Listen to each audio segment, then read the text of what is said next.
Hello and welcome to this session on managing symptoms of anxiety. I'm Caroline. I'm on the Employee Health and Wellbeing team, and I'm qualified in cognitive behavioural psychotherapy, also known as CBT. CBT looks at how we think and influence how we feel and how we behave. And when we make some small changes in these areas, it can bring about significant change in how we feel and our mental well-being. CBT is a therapy which is evidence-based and it's proven to be effective in treating symptoms of anxiety. During this session, I'll be quickly talking through what is anxiety, some lifestyle changes for anxiety, some techniques to help manage anxiety, and I'll guide you to how you can access some further supports. So, what is anxiety? Anxiety is a normal reaction to stress, and it can be beneficial in some situations. It can help us to prepare, pay attention, and it's typically short-lived in response to something such as having an interview or delivering a presentation. So anxiety isn't all negative. It can motivate us, it can help us to try harder to succeed, and it can be also good at alerting us to danger. Anxiety disorders differ from those normal feelings of nervousness and anxiousness, and these involve excessive worry and fear. So fear is an emotional response to an immediate threat, and it's more associated with fight or flight reaction. So either staying in a situation to fight it or leaving and fleeing to try and escape the situation. Anxiety disorders can cause people to try and avoid certain situations that trigger or worsen their symptoms, but then we don't realise that we can cope with the situation, and we can spend a lot of time stopping doing things and avoiding things that we would normally do and we might like to do. And prolonged anxiety can lead to diagnosable anxiety disorders such as social anxiety, health anxiety, specific phobias, panic disorder, generalized anxiety disorder, and separation anxiety. Anxiety is the most common of the mental health disorders, and it affects nearly 30% of adults at some point in their lives. But anxiety disorders are treatable, and a number of effective treatments are available. Treatment helps most people lead normal, productive lives. There's lots of different ways that people can experience anxiety. These can be both physical and psychological. So psychological symptoms you may notice are the feelings of being on edge or nervousness, or feeling tense and irritable, or unable to concentrate and have a sense of dread, just to name a few. Physical symptoms of anxiety arise when our body reacts to the stressful situation and makes changes in our body during fight or flight when we're perceived under threat. So we have those automatic physical responses when we think we're in danger, such as dizziness, heart palpitations, sweating.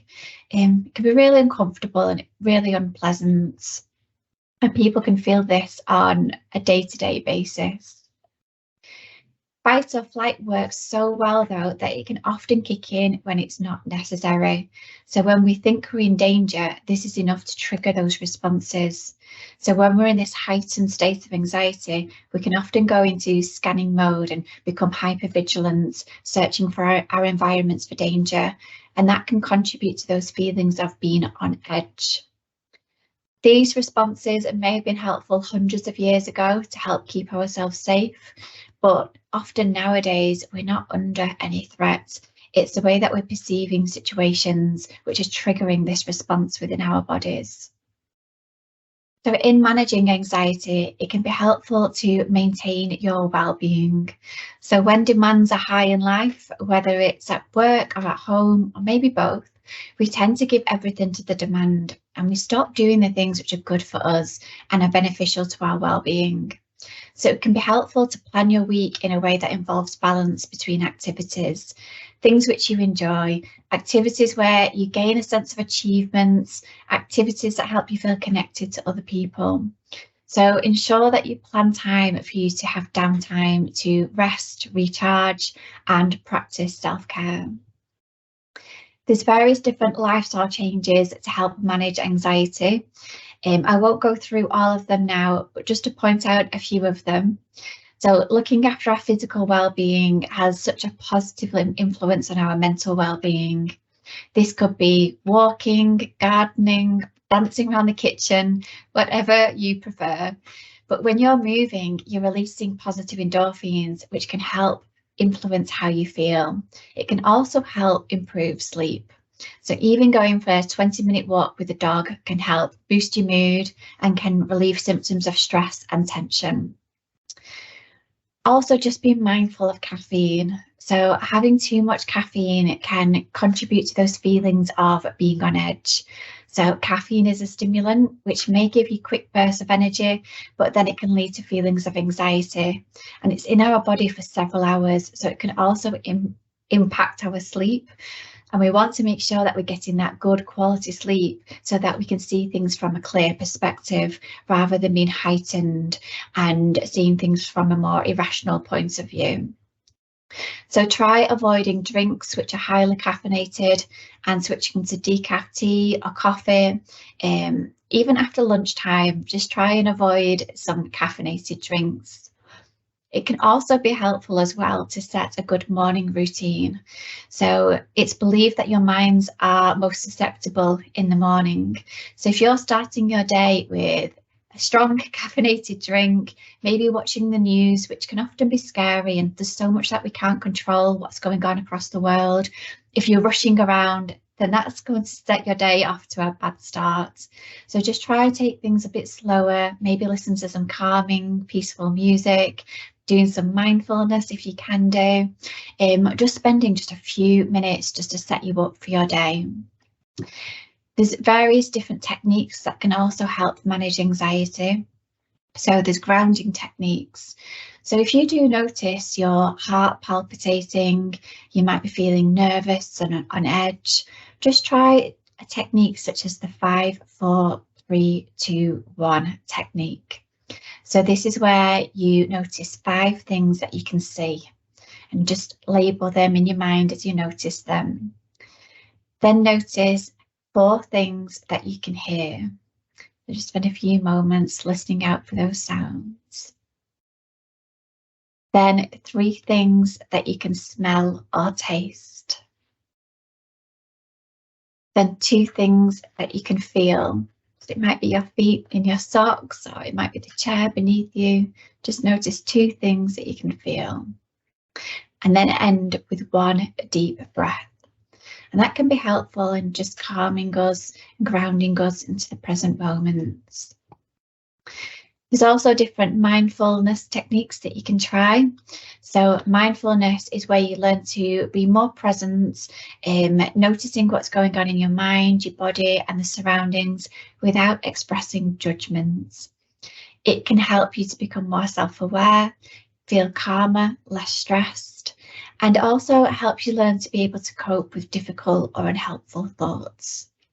There are many different mindfulness apps and different things which you can try, but you can also just practice mindfulness by just being present with a hot drink. So maybe just sitting outside for a few minutes, just enjoying your hot drink, maybe listening to the sound of the birds, feeling the sun on your face, depending where you are in the country, but just learning to slow things down, even if it's just for a few minutes during the day.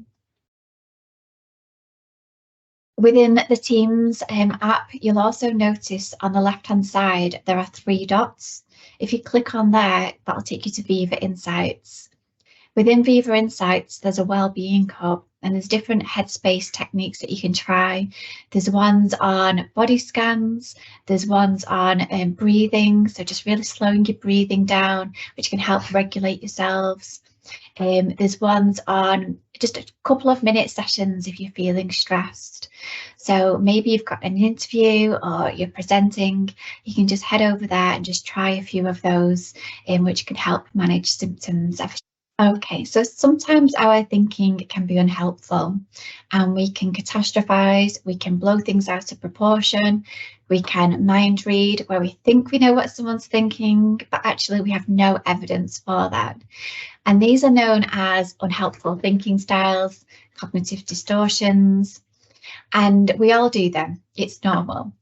But within therapy, a CBT therapist will teach you various different techniques to not only become aware of your thinking, but also learn to be able to challenge it. So you'll also learn to understand what your thinking patterns are, what beliefs are driving those thoughts, and what your triggers are.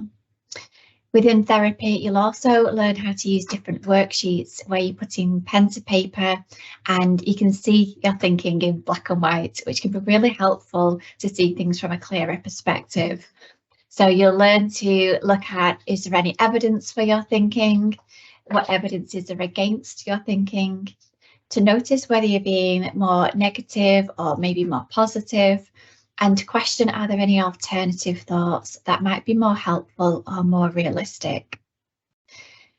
Talking things through with a friend can also be really helpful, so you can hear things from a different perspective. If you're only listening to your own dialogue, where we know sometimes our thinking can be unhelpful, sometimes we're only listening to that own inner chatter and that own inner voice, which isn't always helpful. So talking things through with someone else can help you hear another perspective. Also, therapy not only helps you to be more aware of your thinking, but also it helps you to learn to make time for your worries. It helps you to be able to shift your focus of attention, learn distraction techniques. You can learn relaxation training and also learn to be more self-compassionate. So talking to yourself as you would do a close friend rather than constantly being critical and giving yourself such a hard time. Next is our personal energy program. So personal energy is our wellbeing program at Bupa. And it's about taking care of a few important things in your life that are key to your own personal well-being, both in work and out of work. It covers 3 elements: self-awareness, self-care, and taking positive actions. So it's really nice just to have an opportunity to pause and reflect and consider making small changes to look after your own well-being. And it's really great to learn tips and techniques from other colleagues across the business. So maybe they've struggled with symptoms of anxiety and they can share what's helped them, how they've given themselves permission to relax, put boundaries in place, take a lunch break, for example. All of these things can help manage symptoms of anxiety. If you've not attended a session and you'd like to, please speak to your manager to find out when is a good time for you to be able to attend. If you head over to Grow and simply search for personal energy, all of the dates are on there. You can sign up through there, or you can email our personal energy mailbox and we can arrange a session for your team. We can work with you to make sure that it doesn't impact service, so we can look at making them into shorter bite-sized sessions. Then regarding accessing further support. So it's okay not to be okay, but please know that there is so much support available to you, but you really have to be brave and reach out to access it. I know that can be hard for some of us because it can be really difficult to be vulnerable, but there are so many people out there who are wanting and willing to help. So as a Bupa employee, we've all got access to EAP, and we've got access to Healthy Minds. So you've got access to a range of services within there. The EAP are trained counsellors who are available 24/7, who can listen to you, offer emotional support. If appropriate, they can also take you through an assessment and discuss further treatment for you. You've also got access to your GP, who can discuss your other options available to you. Within UKI, you've also got access to the on-site CBT therapists, and I've put their email address on the screen. So if you'd like to access some CBT, you can reach out to them, leave your name, date of birth, and your preference, so preference for when you'd like them to call you, and they can arrange that initial call with you. If suitable for further CBT, those sessions are free and you don't need to pay any co-pay towards them. You've also got access to external charities. So mental health charities Mind and Anxiety UK have some really great resources and guidance on their websites. And they've also got the contact numbers if you'd like to speak to them. Within WorkVivo, on the Working at Bupa space, you'll find your benefit guide, and you'll have your individual benefit guide for your business area.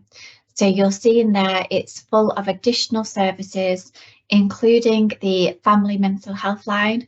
So if you are worried about a family member and they might be struggling with symptoms of anxiety, you can reach out to a mental health nurse for guidance and support. If you'd prefer not to pick up the phone and speak to someone, you can also work through Silver Cloud, which is an online CBT program. There's several different modules that you could work through on there, and it can be at your own pace and your own time. So that's always worth checking out. Again, it's in the benefit guide, so all the links are in there and you'll find all the details. If you feel that you're unable to cope and you have feelings of despair, hopelessness, or experiencing thoughts of self-harm or suicide, please do not feel alone with this. And here's some numbers that you can reach out to. If you do feel that you're at immediate risk of harm to yourself or others and don't feel that you can keep yourself safe, please call 999 or present to your nearest A&E. So I know that was quick, just to try and go through as much as I could do. Please do reach out. These services will always say contact them when something starts becoming a problem. Maybe you've noticed that you're feeling more irritable, struggling to sleep. Maybe you've just noticed some changes in how you're feeling, but rather than leaving it so that it becomes more catastrophic and you're feeling unable to cope, please reach out sooner rather than later. If you had toothache, it's likely that you'd go to see a dentist. If you have back pain, it's likely that you'd speak to a medical professional and maybe have some physio. So if you're struggling with your mental health, please remember to reach out to a professional who's trained and qualified and willing and able to support you. Thank you for listening. I've got some email addresses there, so please contact me if you've got any questions. Thank you. Take care.